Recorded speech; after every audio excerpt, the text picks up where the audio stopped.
makers of Johnson's Wax, celebrate the program's 28th birthday and bring you another polished period of persiflage and piccolinos with Rico Marcelli's orchestra, the Cleft Dwellers, Charles Levere, and Marion and Jim as our precious pair of putt-putting protagonists, Fibber McGee and Molly.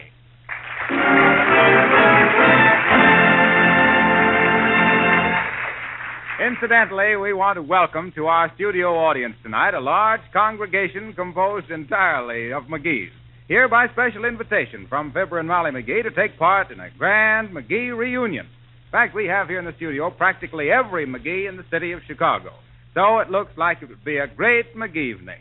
Now, in our program tonight, but you'll find out. And now, just to get dizzy enough to keep up with the proceedings, Marcelli and his men play I'm on a Seesaw. Seesaw, senor.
Here is one of the shortest scenes in radio history, folks. The curtain rises on the motoring McGees as they drive along a busy street a few miles from Wistful Vista. McGee, watch where you're going. You're passing a stoplight. McGee! Oh, shut up. All right, you. Pull over there to the side. Gotta get this cop fixed.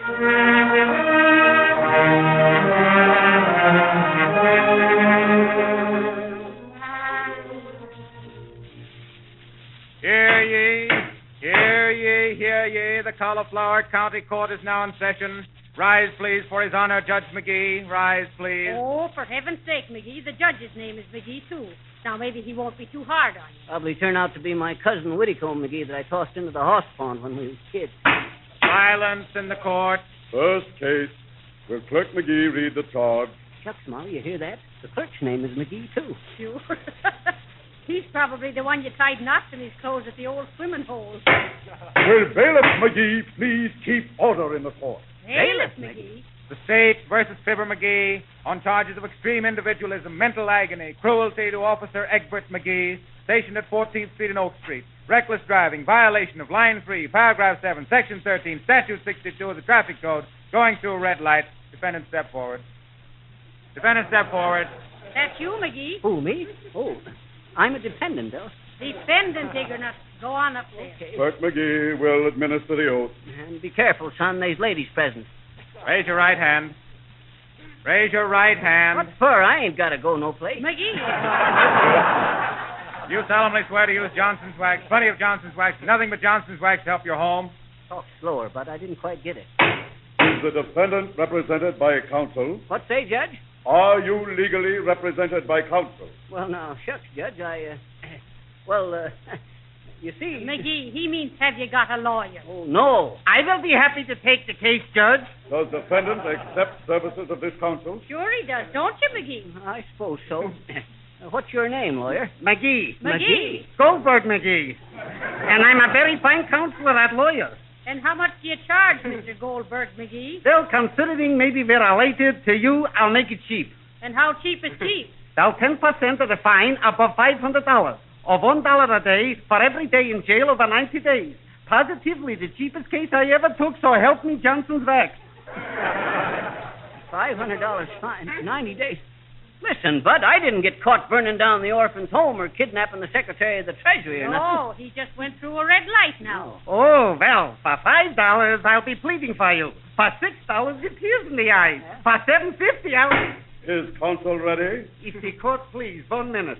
Is it my case for $2, yes or no? Okay, Bud, but just one question. That foreman of the jury looks kind of familiar. What's his name? Marcello McGee. Marcelli. They're ready, Judge. Examine. Your name, please? Fibber McGee. And this here lady is my wife, Molly McGee. Pleased to meet y'all. Hi, Molly. And where was you born? Well, now, let's see. I don't remember. You know, Molly? I haven't the slightest idea, McGee. Oh, shucks, you know where I was born, Molly. Oh, where? I thought you said why. Oh. In Peoria. That's it, in Peoria. Tell me, please, are you a citizen of this country? You bet your son, and I can prove it. And how can you prove it? Well, I don't know the words to the Star-Spangled Banner. Stick to the case, counsel. Okay, Judge. By golly, I'm stuck with this case, all right. Oh, Dad, rat, get on with it, brother. Get me acquitted. Oh, certainly. Excuse me. Let me make you acquitted with Clerkville Cox, McGee. And Mr. Bale... He said acquitted, not acquainted, except... Proceed. Okay, Judge. Now, let me see now. Your Honor. Well, what is it? Maybe it please the court. I move for a dismissal on the grounds of Molly Prose. Molly who? Denied. Well, I was no harm in trying. Listen, prisoner McGee. How is it happening? You was going through a stoplight. Answer me, yes or no? Yes. McGee. No. I mean, listen, son. It's a long story. Yeah. You see, way back in 1907. Yes. Or no, it was 1906. Yes. No, 1907. Yes. That's it, 1910. Oh, yeah. I was boss of the elephants on the Tut Hill Twitchtail Circuit. Me and Scrappy Scrimshaw. Irrelevant. No, Scrappy had the rear elephants. I had the front elephants. Now, the way we kept these here critters into good health, we used to shine their teeth and tusks with Johnson's wax. We will proceed with the defense. Yes. Well, sir, this here wax polishing kept the elephants real happy and contented, but they used so much of it, we decided to make our own. And knowing it was made out of this here Carnoopy wax, me and Scrappy decided to go get some of it down there into South America. Immaterial. You betcha, Judge. It's all in the material. Well, sir, me and Scrappy got into my car, set the sails, hauled up the anchor, and heads out across the landing field. Wait, please. A car. And you are setting sail on a landing field? Yep, the fastest motorcycle ever made. A motorcycle? Had it built special. Well, sir, we filled the tank. Thanks. You're welcome. And sank to 40 fathoms. We set the headlights north-northeast till we got off the coast of Brazil. Brazil? Not. Then we zoomed to a height of 8,000 feet, leveled off, and looked around. When all of a sudden we was passed by a school of fish. It's a fine defense you're making, McGee. Just a minute, please. Huh? At 8,000 feet in the air, you was passing a school from fish? Flying fish. Oh. So I turns to Scrappy and I says, listen, son, I says, it's your turn to take the rear paddle. Okay, says he, and we turns the canoe to shore and changes places. And a good thing, too. Why, McGee? Why, shucks, we just about wore out the horses, see? Oh, seahorses. So we made camp for the night, hiding our skis in the bushes so the Indians wouldn't find us. And this is maybe why you was going through a red light, maybe? No, I ain't got to that yet, son. Oh. Well, sir, no sooner had we dropped off to sleep when I heard the bosun's mate strike 8 bells. So I leaps to my feet, wakes up Scrappy, and we hitches up the dogs to the sleds again. I cracks my whip, and off we mushes. What? And left all the gold in the burning building? Couldn't help it, Molly. You know how the Foreign Legion is. Oi, does this guy travel? We had to do our duty as we seen it. Well, sir, for weeks and weeks, we dug in that tunnel till finally we sighted a gunboat 4 miles off the coast. Shucks, I was so happy I almost leapt out of my wheelchair. Wheelchair? Gunboat? Tunnels? That's just about the way it happened, son. Me and Scrappy took the next train back from Siberia and landed with parachutes in Peoria with time to spare. And would you believe it? Folks everywhere said that was the best target shooting they ever seen. Oy, and I thought I was a lawyer. And what has all this to do with passing a red light? Well, don't you see, Judge, Your Honor? My client didn't know whether he was coming or going. Reset.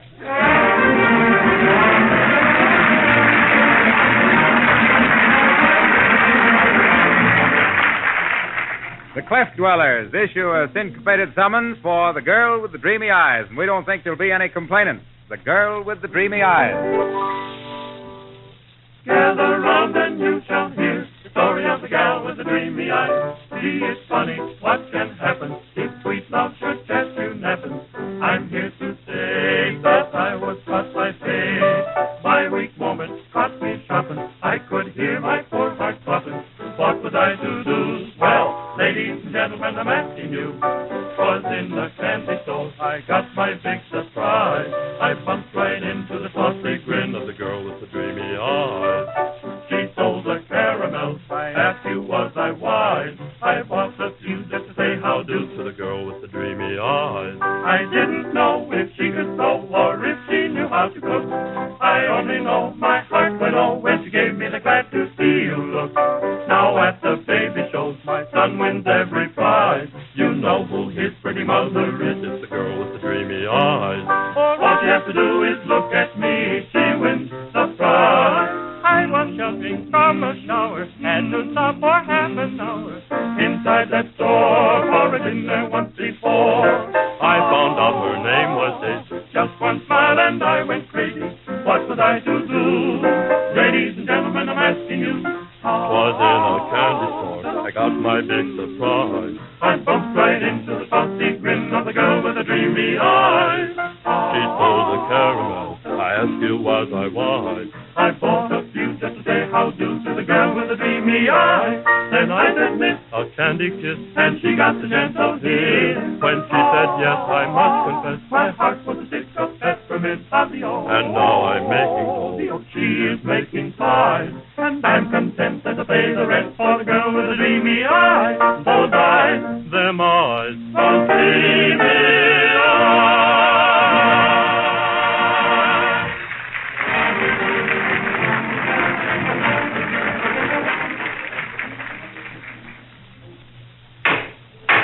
Call the next case, Clerk McGee. Yes, Your Honor. Docket number 11987, Johnson's Wax versus stained, dull, and scratched furniture. Will the witness step up to the stand, please? Your name is Margaret Angel Cook. Yes, it is. Is it true that for many years you've been interested in collecting antiques? Also that you are known to be an authority on American furniture? It is true. And you're prepared to tell us how floors and furniture can be made more beautiful and easier to care for? Yes. All right, Miss Cook, go ahead and tell your story in your own words. Recently, a friend of mine in Michigan remodeled a pre-Civil War house. It was fun to watch certain partitions disappear and wide spaces loom forth, but the floors were a real problem, as they were of wide, uneven boards. The surface was bad, but the wood underneath was good. So after they had been sanded and given proper treatment with Johnson's finishes, the floors became one of the chief beauties of the house. Their waxed surface reflected the colors of the prism chandeliers and formed a lustrous background for the Persian rug. They were those rarely beautiful floors which only age and perfect care can produce. We know the value of our antiques is enhanced by the satin texture and gloss obtained only by intelligent and even loving care. But whether we have antiques or new furniture direct from the stores, they will grow lovelier through the years if protected with a wax finish. And now is the time to wax your furniture when the radiators are being turned on. I have found Johnson's wax to be a most satisfactory wax polish. It brings out the beauty in the grain of the wood and gives a longer lasting polish, at the same time preserving and protecting the wood. surely a thing of beauty deserves to be preserved. This testimony appears so undeniable, the opposing counsel admits the verity of the testimony and waives the right of cross-examination. So while opposing counsel waives examination, Marcelli waves his baton and presents a special string arrangement of Poor Butterfly. Let her fly, Rico.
Counsel McGee ready for his client, Fibber McGee, to take the stand? Absolutely, Judge McGee. Well, let Clerk Wilcox McGee swear the witness.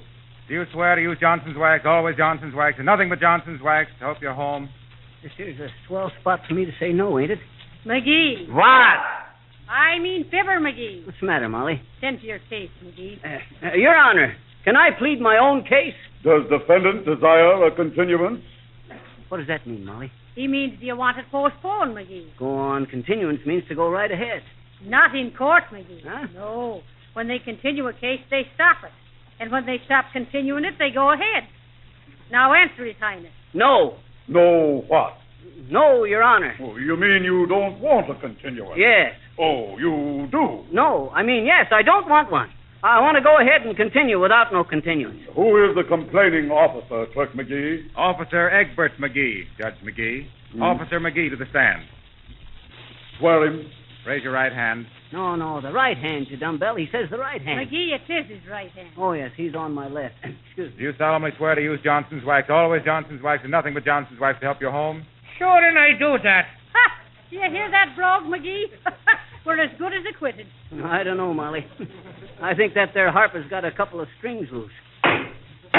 What are the facts in the case, Officer McGee? Well, sir. Officer McGee. Your Honor, I was standing at me post at 14th and Oak Street, minding me duty. What's the duty on flat feet, Molly? 10%? Be quiet. Hey, Judge, Your Well, Honor. what is it? I got me a handful of walnuts here if you want them. You might just as well make that dad-ratted hammer useful. Order in the court. Proceed, Officer McGee. As I was saying, Your Honor, I was standing on me porch doing me duty, directing traffic. I object. Pipe down, you. Shucks, I fired you long ago. That's why I'm objecting. Objection overruled. Proceed, Officer McGee. Yes, Your Honor. I was standing on the corner of 14th and Oak Street, doing me duty, directing traffic. When what do I see but this naughty one? I object.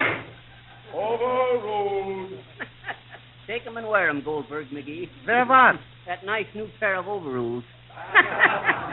You get it, Molly? I said for the fellow to Ain't wear. funny, McGee. Proceed with the testimony, Officer McGee. Yes, Your Honor. I was standing there doing me duty, directing traffic at the corner of 14th and Go Oak. on, it was 15th and Oak. It was not. Clerk McGee, strike that from the record. Yes, Your Honor. Proceed, Officer McGee. I was standing on the corner of 14th and Oak, Your Honor, doing me duty, directing traffic, keeping me eye peeled for... Oh, yeah? Keep quiet, defendant. Strike that out, Clerk McGee.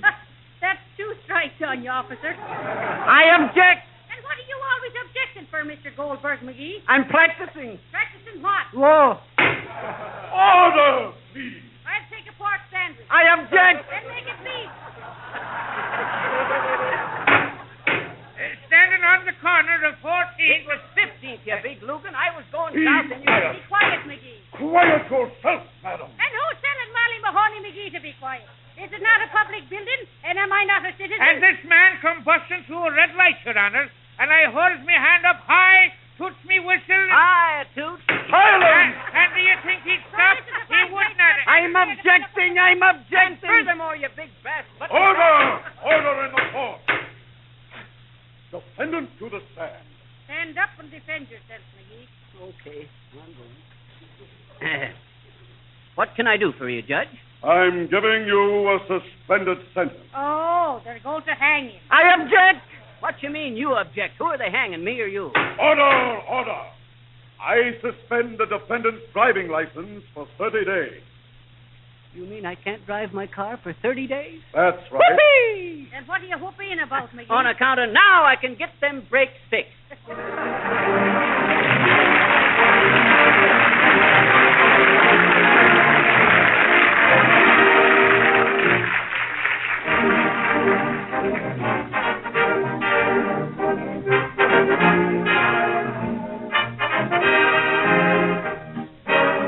I'm putting on my top hat. I'm tying up my white tie, brushing off my tail. 'Cause you see, I just got an invitation through the mail. Your presence requested this evening is formal, a top hat, white tie, and tail. Nothing now could take the wind out of my sails. Because I'm invited to step out this evening with top hat, white tie, and tail.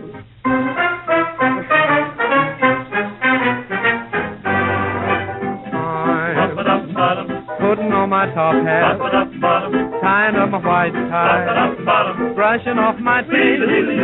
Oh, I'm duding up my shirt front, putting in the shirt stuff, polishing my nails.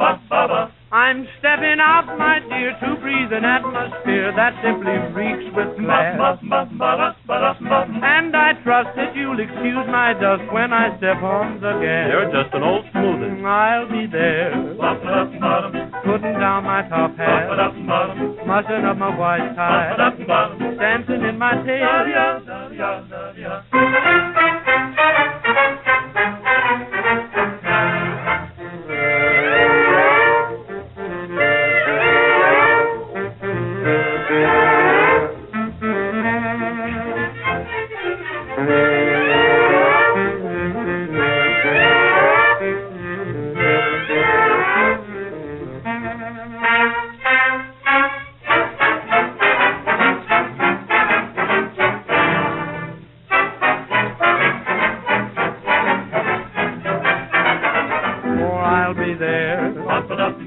putting down my top hat, muzzling up my white tie, dancing in my tail. We'll all be there, putting down the top hat, muzzling up my white tie, dancing in the tail. Top hat, white tie, and tail.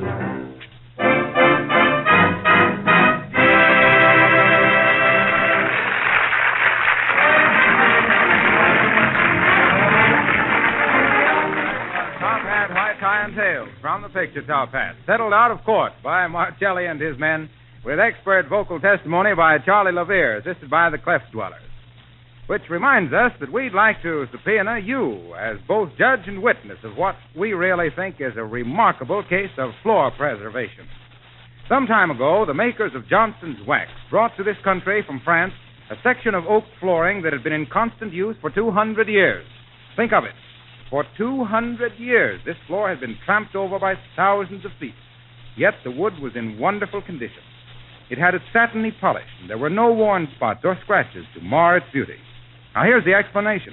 The wood had been protected with wax during all those years. Now, you can easily give your floors and furniture this same long-lasting protection and beauty by polishing them with genuine Johnson's Wax. The pores of the wood are so tightly sealed by the invisible wax film that the surface is saved from becoming scratched and worn. And Johnson's Wax does away with floor scrubbing forever. Insist on genuine Johnson's Wax. Look for the bright yellow can. Oh, and here's a tip. You save as much as one-third the cost by ordering Johnson's Wax in the larger size can.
And that's the last of Fibber and Molly McGee from Studio E at NBC until we say hello at our Halloween party next Monday night at this same hour, when we'll ring doorbells, grease the streetcar tracks, tip over refuse cans. Well, Fibber? You going to be there, Harpo? You mean Harlow. Yes, I mean Halloween. You going to be there, Harpo? Oh, you can't keep me away. Why? You going to bob for apples with us? I certainly am. That's all I wanted to know. Hey, Molly, I just had me some good news for next Monday night. Well, Fibber can't scare us. We always know what's going to happen because we bob for Northern Spies. We know our apples. So be with us again for some good, clean murder next Monday night at this same time. Until which time, we suggest that just as the best housekeepers use Johnson's Wax and Johnson's Glow Coat to keep their houses clean and shining, so the most particular car owners keep their cars sparkling with Johnson's Auto Wax and Cleaner. This is Harlow Halloween Wilcox speaking. Good night.